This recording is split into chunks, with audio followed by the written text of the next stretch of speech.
Assalamualaikum warahmatullahi wabarakatuh. Saya di sini akan mempresentasikan poin-poin terkait paper individu saya dengan judul Partai Politik dan Sistem Partai Politik, Studi Kasus Perbandingan Indonesia dengan Selandia Baru. Saya Putri Anggiani, kelas Perbandingan Politik Pemerintahan. Pertama-tama, saya akan menjelaskan latar belakang masalah. Seperti yang kita ketahui bersama bahwa partai politik pada perkembangannya merupakan cerminan dari negara yang demokratis, diyakini sebagai prasyarat bagi kehidupan negara modern seperti sekarang ini. Nah, partai politik sendiri hadir sebagai salah satu alat politik untuk menjadi wadah atau intermediari antara masyarakat dengan lembaga pemerintah.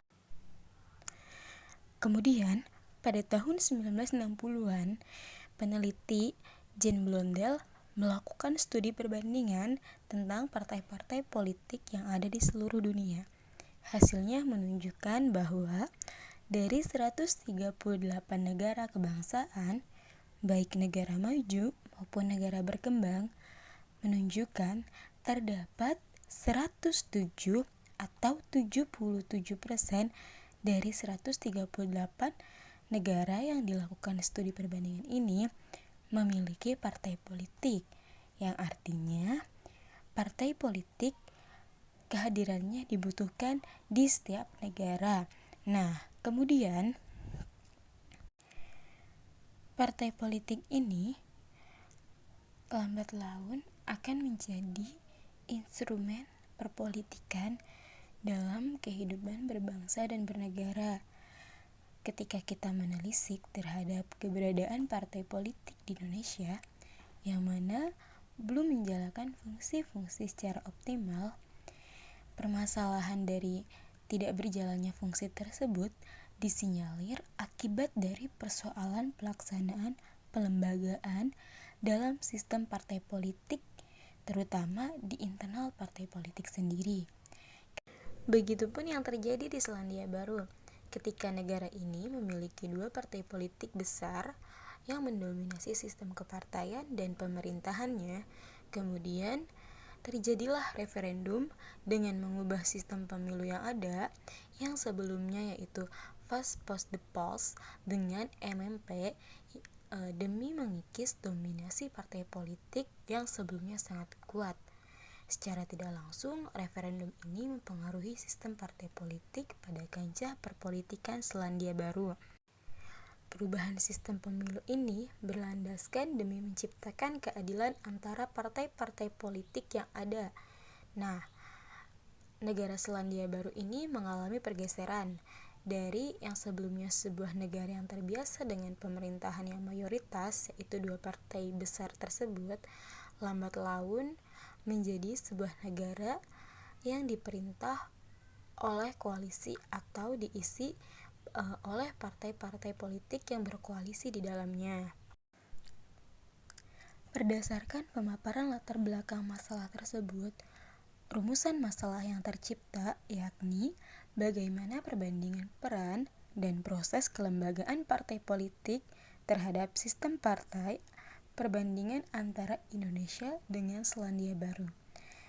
Kemudian, tujuan yang hendak dicapai untuk mengetahui bagaimana perbandingan antara peran dan proses kelembagaan partai politik, perbandingan terhadap sistem partai di Indonesia dengan Selandia Baru. Partai politik sendiri sering berubah-ubah. Pada pembuatan paper individu ini, metode penelitian yang digunakan adalah analisa kepustakaan atau studi pustaka dengan menggunakan teknik pengumpulan data, yakni data sekunder berbasis kepustakaan pula yang diperoleh dari berbagai literatur yang mendukung, baik jurnal ilmiah, buku-buku, laporan penelitian, dan penelitian lainnya yang relevan dengan data yang dicari. Berbagai macam informasi yang dihimpun dari berbagai sumber tersebut kemudian dianalisa oleh penulis dan dirangkai untuk melengkapi penulisan yang akan dibuat. Hasil dari penelitian ini menunjukkan bahwa partai politik merupakan cerminan dari negara yang demokratis. Diyakini sebagai prasyarat bagi kehidupan negara yang modern, karena partai politik merupakan elemen penting dalam sebuah proses demokrasi.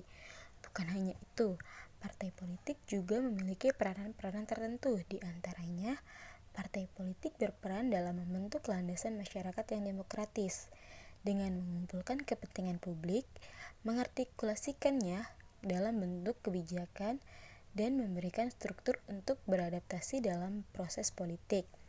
Selain itu, partai politik sendiri mampu melatih para pemimpin politik dan mengadakan pemilihan umum seperti yang sudah kita ketahui bersama bahwa partai politik ikut andil dalam pemilihan umum, ikut serta dalam memeriahkan pemilihan umum.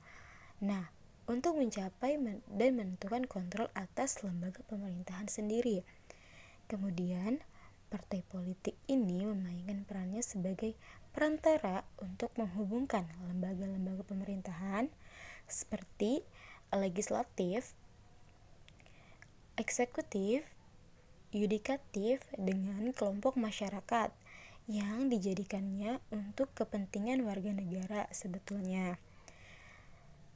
Namun, peranan suatu partai politik ini sering berubah jika kondisi politik di suatu negara pula berubah, terutama negara yang di dalamnya memiliki masyarakat yang sedang mengalami proses modernisasi seperti yang di Indonesia ini.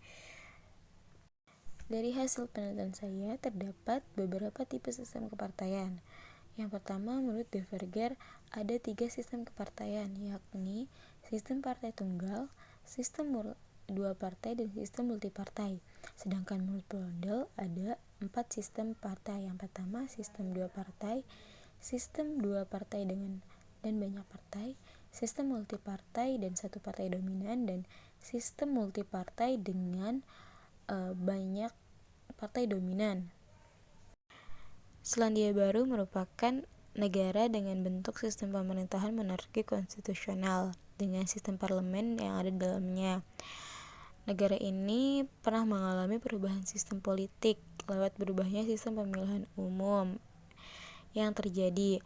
Jika mengacu pada teori Blondel tentunya, tipe sistem kepartaian di Selandia Baru sendiri sebelum adanya referendum ialah menggunakan sistem pemilu yang pada saat itu menggunakan sistem pemilu FPTP.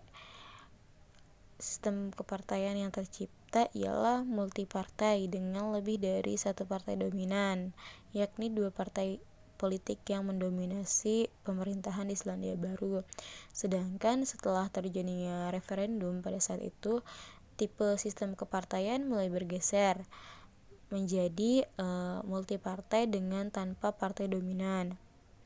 Partai politik di Selandia Baru juga memiliki peran untuk bergerak terhadap kelompok-kelompok tertentu dengan tujuan tertentu.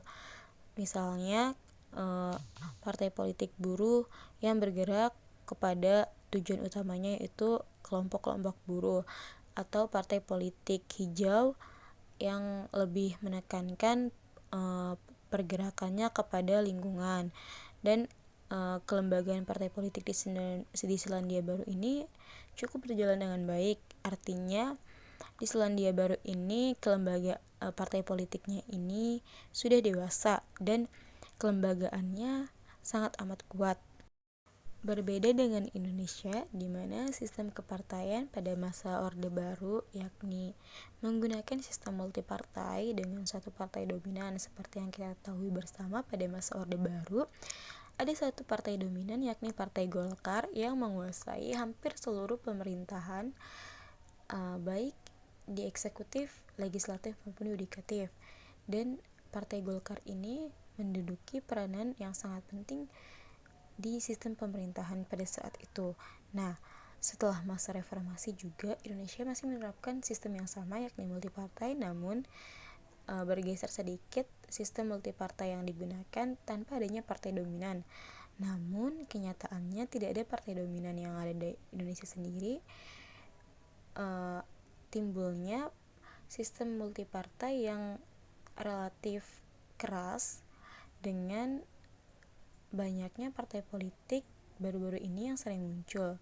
Nah, mengakibatkan kelembagaan partai politik di Indonesia ini sangat memprihatinkan karena banyaknya partai politik baru yang muncul. Kemudian di dalam partai politiknya pun masih kerap kali terjadi konflik internal di antara partai politiknya sendiri yang mengakibatkan kelembagaan dalam partai politik di Indonesia ini harus segera dibenahi sebetulnya. Selesai sudah pemaparan dari presentasi yang saya jelaskan tadi. Mohon maaf apabila ada salah kata. Saya Putri Anggiani, pamit undur diri. Wassalamualaikum warahmatullahi wabarakatuh.